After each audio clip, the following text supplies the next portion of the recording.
Hello, sweet squirrels. Ladies and gentlemen, squirrel listeners, Squirrel Squad.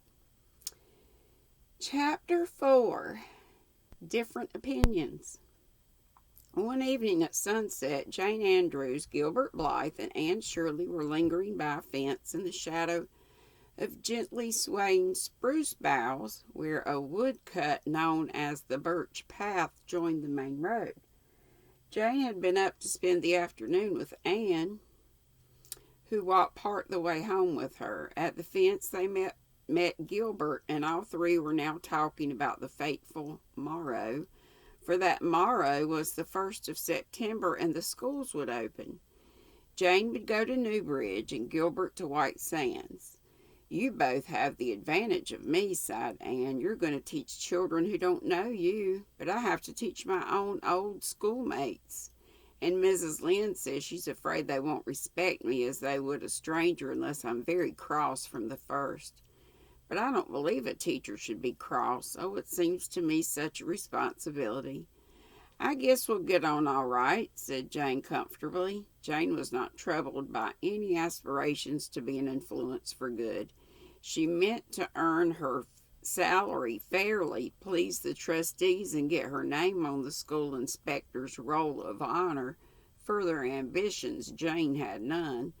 The main thing will be to keep order, and a teacher has to be a little cross to do that. If my pupils won't do as I tell them, I shall punish them. How? Give them a good whipping, of course. Oh, Jane, you wouldn't, cried Anne, shocked. Jane, you couldn't. Indeed, I could and would if they deserved it, said Jane decidedly. And I'm a retired teacher, y'all know, or most of you do. I came along in the time where you almost couldn't do that, paddlings. I was witness to a few by other teachers, but I never did that. There were some I would like to have, I'm sure. Indeed, I couldn't. Okay, I said that. I could never whip a child, said Anne with equal decision. I don't believe in it at all. Miss Stacy never whipped any of us, and she had perfect order. And Mr. Phillips was always whipping, and he had no order at all. No, if I can't get along without whipping, I shall not try to teach school. There are better ways of managing. I shall try to win my pupils' affections, and then they will want to do what I tell them. But suppose they don't, said practical Jane. Well, I wouldn't whip them anyhow. I'm sure it wouldn't do any good. Oh, don't whip your pupils, Jane dear, no matter what they do. What do you think about it, Gilbert? Demanded Jane. Don't you think there are some children who really need a whipping now and then? Don't you think it's a cruel, barbarous thing to whip a child, any child? Exclaimed Anne, her face flushing with earnestness. Well, said Gilbert slowly, torn between his real convictions and his wish to measure up to Anne's ideal. There's something to be said on both sides. I don't believe in whipping children much.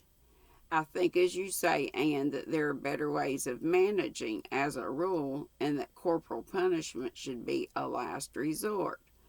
But on the other hand, as Jane says, I believe there is an occasional child who can't be influenced in any other way, and who, in short, needs a whipping and would be improved by it.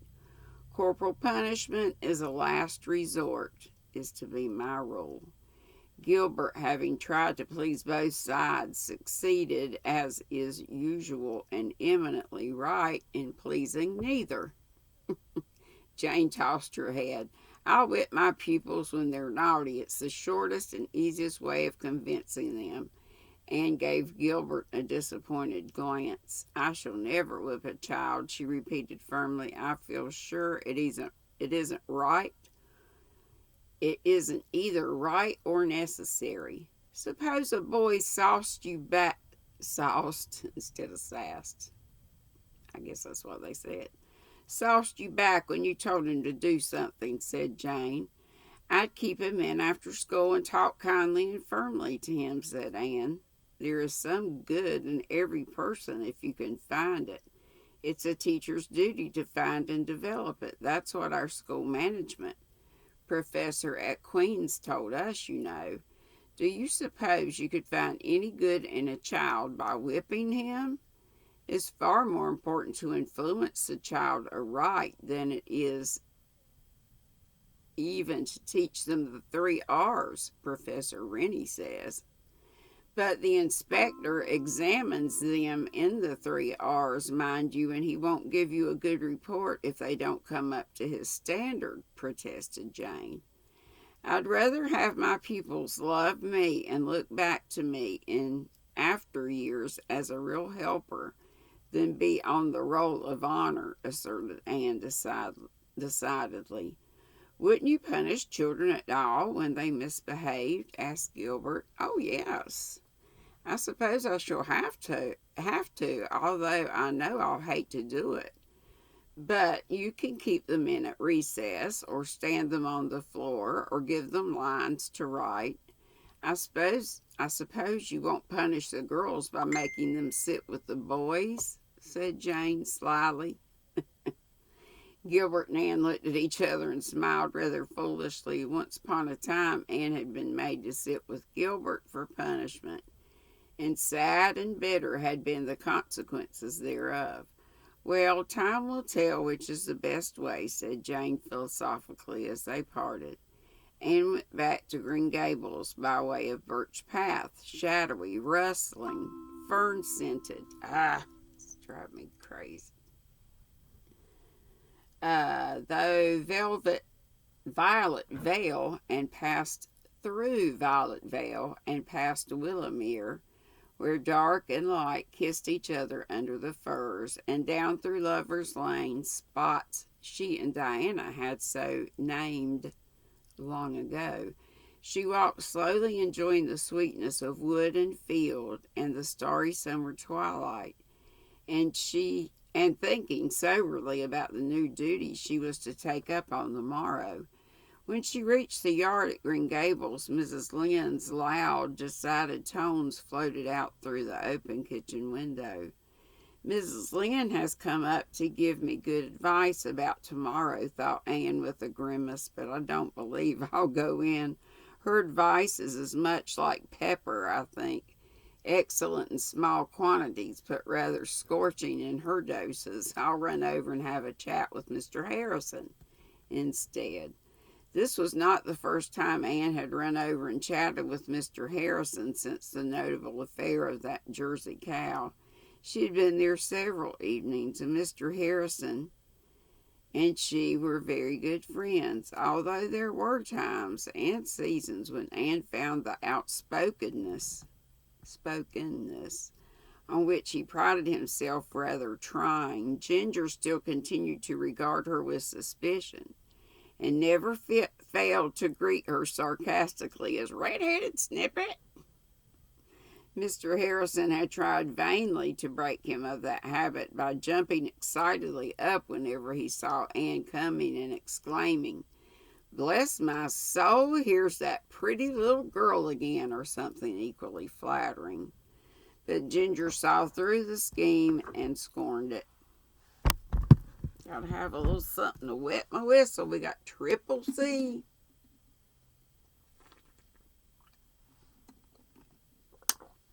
For those that don't know, that's my copy of Starbucks. I just call it cold coffee concoction, or Triple C. But Ginger saw through the scheme, scorned it. Anne was never to know how many compliments Mr. Harrison paid her behind her back.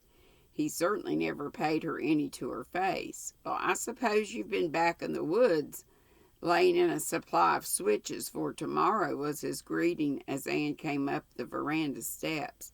"No, indeed," said Anne indignantly. She was on an excellent target for teasing.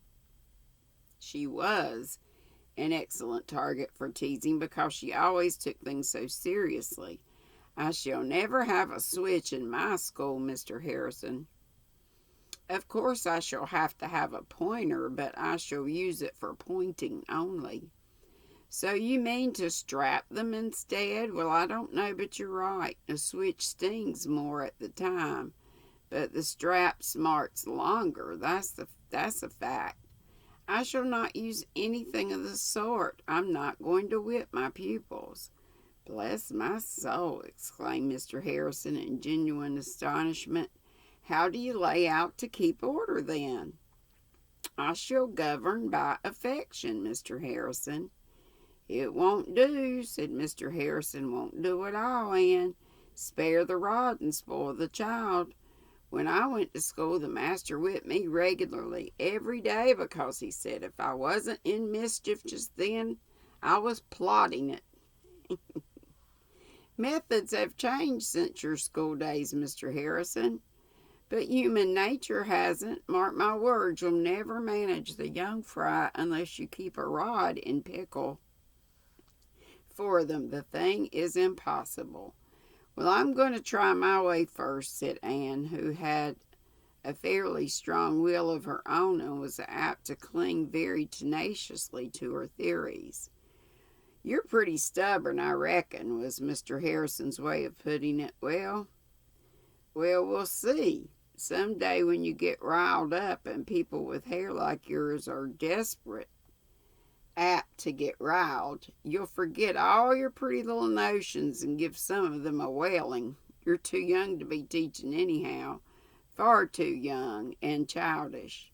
Altogether, Anne went to bed that night in a rather pessimistic mood. She slept poorly and was so pale and tragic at breakfast next morning that Marilla was alarmed and insisted on making her take a cup of scorching ginger tea. Anne sipped it patiently, although she could not imagine what good ginger tea would do. Had it been some magic brew, potent to confer age and experience, Anne would have swallowed a quart of it without flinching. Marilla, what if I fail? You'll hardly fail completely in one day, and there's plenty more days coming, said Marilla. The trouble with you, Anne, is that you'll expect to teach those children everything and reform all their faults right off, and if you can't, you'll think you failed. That's the end of 4. So tomorrow we'll read chapter 5, A Full-Fledged School Ma'am. It says, not school marm. It's getting good. Takes me back to my teaching days. Love you all. It's Tuesday, so I'm not on live today. But I may see you around in someone's live chat. And I'm going to try to get into Sharon's Zoom room. And, I know I can get in. Just got other things to do. So, remember tomorrow I'll be on live at 5. And I will also have a video of Watch Granny Wednesday. So, not entirely sure what I'm going to do yet. But I'm thinking I may just show moss stitch again. I know I've done a tutorial in the past, but I've had a lot of people ask me about it, so I may do another one just in that. So we'll see. I've got diamond painting. I got lots of stuff I could do. See you later. Be sweet. Don't be ugly. Have a great day. Take care of yourself. Love you.